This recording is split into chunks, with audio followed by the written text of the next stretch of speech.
షాద్ నగర్ వైపు ఉన్న మన స్వర్గసీమ వెంచర్లో ప్లాట్లు కొన్న వాళ్ళంతా సంతోషంగా ఉన్నారు. ఒక్కసారి విజిట్ చేయండి. అలాగే మహాత్మా జ్యోతిరావు పూలే తెలుసు మీకు, మహానుభావుడు, గొప్ప సంఘ సంస్కర్త, బడుగు బలహీన వర్గాల ఆశాజ్యోతి. ఆయన భార్య సావిత్రిబాయి పూలే. మహాత్మా గాంధీ కంటే ముందు మహాత్మా జ్యోతిరావు పూలే. ఆ మహానుభావుడు భారతదేశంలో బ్రిటిష్ పీరియడ్లో భారతదేశానికి ఎటువంటి విద్యా విధానం కావాలని కమిషన్ ఇస్తే ఆ కమిషన్ ముందు మహాత్మా జ్యోతిరావు పూలే ఆ అధికారులతో నా దేశంలో ఉన్న నా జాతికి మీరు ఇంగ్లీష్ నేర్పంటాడు. ఆయన భగవంతుడా నా జాతికి ఇంగ్లీష్ నేర్పంటాడు అంటే ఇంపార్టెన్స్ ఆఫ్ ఇంగ్లీష్ చర్చ్.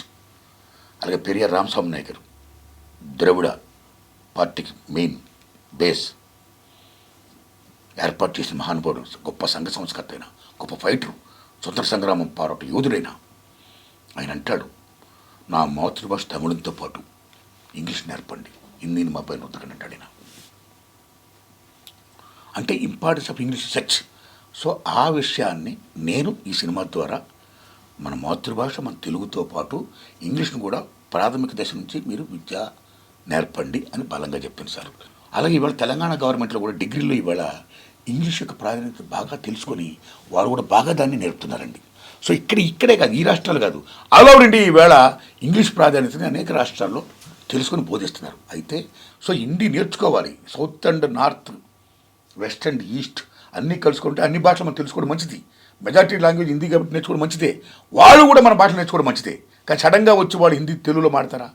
మనం సడన్గా హిందీలో మాడతామా? మన ఇద్దరికి ఏది ఇంటర్నేషనల్ లాంగ్వేజ్ సడన్గా మాడాలంటే the only English. That's why English must and should మీరు చదువుకోవాలి, ప్రావీణ్యం సంపాదించాలి అని నేను ఈ సినిమా ద్వారా చెప్పాను సార్. 76, 77 గ్రాడ్యుయేషన్ పూర్తి చేశారు. ఆ టైంలో మీరు చదువుకునేటప్పుడు ఉన్న స్వీయ అనుభవాలు ఈ యూనివర్సిటీ పేపర్ లీక్ కథాంశంలో ఏమైనా జోడించారా సార్? అప్పుడు ఎదురైన సంఘటనలు కానీ అవి ఏమైనా? అది ఏముంది, ఇప్పుడు నేను చెప్పిన ఇంగ్లీష్ మీడియం ఉంది కదా, ఇంపార్టెన్స్ ఆఫ్ ఇంగ్లీష్ మీడియం ఉంది కదా, అది అందులో చూపించా, నా సినిమాలో చూపించా. ఇంపార్టెన్స్ ఆఫ్ ఇంగ్లీష్ మీడియం బ్రహ్మాన్ని చెప్పా. Okay. Yes.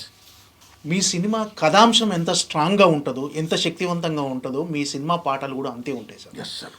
University Paper Leak cinema పాటల విషయానికి వస్తే ఎలా ఉండబోతున్నాయి సార్ ఆ పాటలు? ఆల్రెడీ సార్ నా ఫస్ట్ ఫిల్మ్ అర్ధరాత్రి సొంతం నుండి నా సినిమాలో పాటలు బాగుంటున్నాయంటే దానికి కారణం credit goes to those people poets, ఆ ప్రజా వాగ్గేయకారులకి, ఆ ప్రజా కవులకి, ఆ జానపద బాణీలకి వాళ్ళకి సెల్యూట్ చేస్తున్నానండి.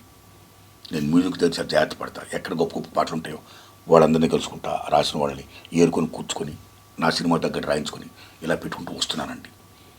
అందులో భాగంగానే ఇందులో కూడా చాలా మంచి పాటలు 5 పాటలు ఉన్నాయండి. ఇందులో ప్రజాయుద్ధ నౌక, గొప్ప పీపుల్స్ పోయిట్ గద్దరన్న గారు పాట రాశారు, పాడారండి. తాత తాత ముత్తాతల త్యాగం భారత రాజ్యాంగం, ఇది బడుగుల రాజ్యాంగం, అన్నార్తుల వేదం, ఇది అభాగ్యుల నాదం, బడిల బడి. తాత తాత ముత్తాతల త్యాగం భారత రాజ్యాంగం, ఇది బడుగుల రాజ్యాంగం, అన్నార్తుల నాదం, ఇది అభాగ్యుల వేదం. ఏం పాడాడు మహానుభావుడు, ఏం పాడాడండి. అలాగే మోటపలుకుల రమేష్ గారు గొప్ప రాశారండి పాట. అమ్మా నీకు వందనం, చదువుల తల్లి నీకు వందనం,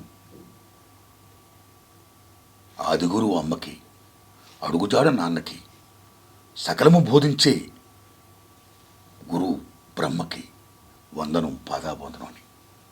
అలాగే మోటపల్లి రమేష్ గారు ఇదే పాటని పేద దిగ్గు వస్తుంది ఉద్యోగం రాకపోతే నిరుద్యోగ పాడే పాట అప్పుడు రాశాడండి. అలాగే వేల్పూర్ నారాయణ గారు say no to private schools, say yes to government schools, public schools అనే పాట గొప్ప పాట అండి. ఆ పాట, ఈ పాటని సాయి తేజ్ గారు, సాయి చాంద్ గారు పాడారండి, బ్రహ్మాండ పాడారండి. ఈ పాటతో పాటు జల్దంగి సుధాకర్ గారు గొప్ప పాట రాశారు. Sorry sorry campus, oh my dear campus, oh my lovely campus, I can't breathe campus అని. అంటే ఏ యూనివర్సిటీలో ఈవేళ క్యాస్ట్ ఫీలింగులు, మతపరమైనటువంటి ఫీలింగ్స్తో కొద్దిమంది ఎలా బిహేవ్ చేస్తున్నారు, వాళ్ళు నచ్చిన పిహెచ్డీ డిగ్రీలు ఎలాగిస్తున్నారు, చాలామందికి అర్హత ఉన్నా సరే వాళ్ళకి ఎందుకు ఇవ్వట్లేదు అనే దానివల్ల కొంతమంది ఫీల్ అయ్యి చివరికి ఉద్యోగం రాక, సద్యోగం రాక, పిహెచ్డీ పట్టాలు రాక వాళ్ళ ముఖాలను అమ్మకి బాబుకి చూపించుకోలేక బతకలేక చావలేక కక్కలేక మింగలేక యూనివర్సిటీ చెట్లకే ఉరేసుకొని కొంతమంది ఆత్మహత్య చేసుకుంటున్నారు. సో సారీ క్యాంపస్ అలా కాకూడదు. కొద్దిమంది విద్యార్థులు పిహెచ్డీ పట్టాలు రాక అదే హాస్టల్లో ఓల్డ్ అయిపోతున్నా సరే వృద్ధాశ్రమంలో తయారైపోయి ఎలా గడుపుతున్నారు. ఇలా కాకూడదు. యూనివర్సిటీ అనేది మహాతల్లి, అది అందరినీ సమంగా చూసుకోవాలి, అందరికీ సమాన అవకాశాలు ఇవ్వాలి. ది సేమ్ టైం గవర్నమెంట్ నిధులు బాగా మంజూరు చేయాలి, వాళ్ళకి బెస్ట్ ఎడ్యుకేషన్ ఇవ్వాలి అనే పాట గొప్పగా రాశారండి జలదంగ సుధాకర్ గారండి. ఇది ఛాయచండ్ గారు పాడారండి. ఈ సారీ క్యాంపస్ పాట, say no to private schools, say yes to public schools అనే పాట ఛాయచండ్ గారు పాడారు. అలాగే అమ్మా నీకు వందనం అనే పాట హ్యాపీ అండ్ పెటల్స్ మోటపల్లి రమేష్ గారు రాశారండి, గోస్కూల్ రమేష్ గారు పాడారండి. ఇలాగా ఈ సినిమాలో పాటలు ఉన్నాయి సార్, మంచి పాటలు అండి సార్. ఈ పాటలు అంటే నారాయణమూర్తి గారు సినిమాల్లో పాటలు ఒక పాటలా కాకుండా ఒక చైతన్యాన్ని నింపే మూటలా, ఒక స్ఫూర్తిని నింపే విధంగా ఉంటాయి సార్. ఆ పాటలు మీరు ఆ కవుల దగ్గర నుంచి తీసుకోవటంలో మీరు చూపించే శ్రద్ధ ఎలా ఉంటుంది సార్? మీరు నా అవసరం అండి. ఇప్పుడు నాకు మ్యూజిక్ అంటే బాగా ఇష్టం. ఇప్పుడు సినిమా ఉందండి, ఏ సినిమా అన్నా సరే సక్సెస్ అవ్వాలంటే కథనం డైరెక్షన్ మోస్ట్ ఇంపార్టెంట్. రిమైనింగ్ అందరూ 24 క్రాఫ్ట్స్ వాళ్ళకి నిపుణులకి ప్రావీణ్యత పెట్టడం చాలా ఇంపార్టెంట్ అండి. సినిమాకి మ్యూజిక్ బాగుందనుకోండి, బ్రహ్మాండ కరెంట్ ఉంది, ఆడియన్స్ బ్రహ్మాండంగా వస్తారు, రిపీట్ ఆడియన్స్ వస్తారండి. సో దట్టు సైకలాజికల్ కొద్దిమందికి మ్యూజిక్ మీద ఇంట్రెస్ట్ ఉంటుంది. కె విశ్వనాథ్ గారు ఆయన సినిమాలో మ్యూజిక్ బ్రహ్మాండం ఉంటుంది. అలా చాలామంది సినిమాలు చాలా మ్యూజిక్ చాలా బాగుంటుంది. రాఘవేంద్ర సినిమాలో మ్యూజిక్ బాగుంటుంది, మా గురుదాసనాండ సినిమాలో బాగుంటుంది. ఇలా లైక్ దిస్ ఎందరో మహానుభావులు వాళ్ళ సినిమాల్లో బ్రహ్మాండమైన మ్యూజిక్ తీసుకుంటారండి. ఇప్పుడు శేఖర్ కొమ్మల్ గారు ఒకరా ఇద్దరు, అనేక మంది according to the taste Rajamouli గారు, లైక్ దిస్ చూసుకోండి, మ్యూజిక్ బాగుంటుంది.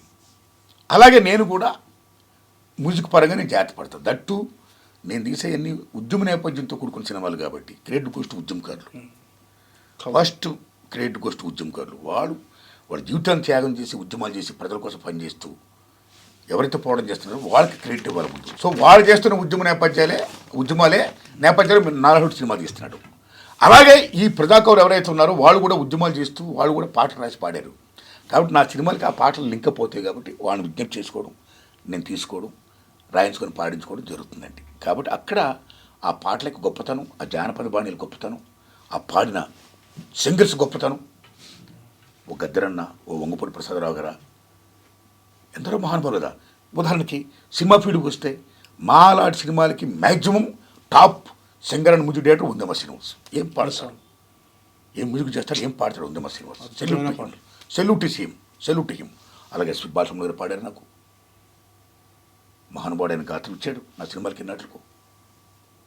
అలాగే జేస్దాస్ గారు పాడారు, వరంగల్ శంకర్ గారు పాడారు, ఎంతమంది మహానుభావులు పాడారండి. ఇప్పుడు సాయిచంద్ర బ్రహ్మాండంగా పాడారు నాకు, ఒకరో ఇద్దరా. సో ఇలాంటి మహానుభావులు ఎందరో పాడారు, వాళ్ళందరికీ సెల్యూట్ చేస్తున్నా.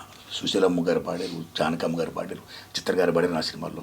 నేను చాలా అదృష్టవంతుడు సార్, మహానుభావులతో కలిసి పనిచేశాను సార్. అవకాశం నా దేవుడు ఇచ్చాడు సార్. కాబట్టి ఇప్పుడు ఈ సినిమాలో కూడా మంచి పాటలు సార్. కాబట్టి ఏమాత్రం సినిమా బాగున్నా జనం ఆదరిస్తే నాకు చాలా హెల్ప్ అవుతుంది సార్.